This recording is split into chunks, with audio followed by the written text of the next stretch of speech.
Kerem Bürsin planeó un viaje para Anderzel y fue un amor de ensueño. ¿Te imaginas la que se lió? O sea, de verdad, esto es para empezar a analizarlo porque esto no es un viaje cualquiera, ¿eh? Esto no es que Kerem dijo, ay, qué aburrido, voy a llevar a Ande a dar una vuelta. No, no, no. Aquí hay mucho más detrás y a mí me huele a salseo total. A ver que estos dos, Kerem y Ande, nos tienen locos. Cuando estaban juntos era la pareja perfecta. La gente los adoraba, se veía una química brutal, ¿verdad? Y ahora, que supuestamente ya no están zas. Aparece esto del viaje. ¿Coincidencia? Yo, para ser honestos, no me creo nada de las coincidencias cuando hablamos de ellos. Según lo que se ha rumoreado, que ya sabéis que yo suelo ir a por el cotilleo bueno, Kerem le organizó algo súper especial a Ande. Y no hablo de una escapada de fin de semana a un pueblo de al lado. Nada de eso. Hablamos de algo que suena a película. Dicen que era algo romántico pensado al milímetro con esos detalles que solo alguien que te conoce de verdad se le ocurrirían. Ahí es donde está la miga. ¿Qué le pudo planear Kerem? A ver, si pensamos en ellos, seguro que fue algo que conectaba con sus gustos, con sus sueños. Quizás algo de naturaleza, porque Ande siempre ha mostrado ser muy de disfrutar de la tranquilidad, de los paisajes bonitos. O a lo mejor algo cultural, algo que les permitiera aprender, descubrir sitios nuevos juntos. Imagínate la foto de ellos dos en un sitio idílico, sonriendo, como si nada hubiera pasado.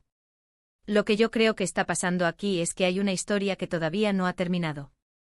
Se separaron, sí, pero ¿eso significa que el amor se apaga de golpe? A veces la vida te da sorpresas y quizás esta fue una forma de Kerem de decirle a Ande, oye, que todavía me importas, o quizás de revivir algo que se quedó a medias. Porque seamos sinceros, la conexión entre ellos era muy fuerte, muy real. No era solo una fachada para las cámaras, ¿no os parece? Muchos dicen que esto es solo una estrategia de marketing, que los fans están muy pendientes y que esto aviva la llama. Pero yo sospecho que hay algo más, algo personal.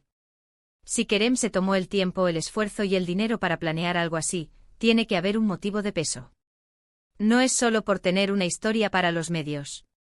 Esto huele a sentimientos, huele a esa chispa que nunca se llega a apagar del todo. Y claro, ahora viene la pregunta del millón, ¿qué significa este viaje para el futuro de Kerem y Ande? ¿Es un intento de reconciliación? ¿Un último gesto de cariño antes de seguir caminos separados de verdad? ¿O quizás una forma de mantener la amistad, pero con ese toque especial que solo ellos tienen? A mí me da que esto va a dar mucho que hablar. Porque si ya antes nos encantaba verlos juntos, ahora con estas movidas es que nos tienen atrapados. Ya no sabemos si son amigos, si se están reenamorando, o si simplemente están jugando a mantenernos con la intriga. Lo que está claro es que la química sigue ahí, y mientras existan gestos así, la gente seguirá ilusionada. Piénsalo bien, ¿tú crees que Kerem haría algo así sin sentir nada? ¿O piensas que es todo una estrategia para mantener el interés de los fans? Yo tengo mi teoría, pero quiero saber la tuya.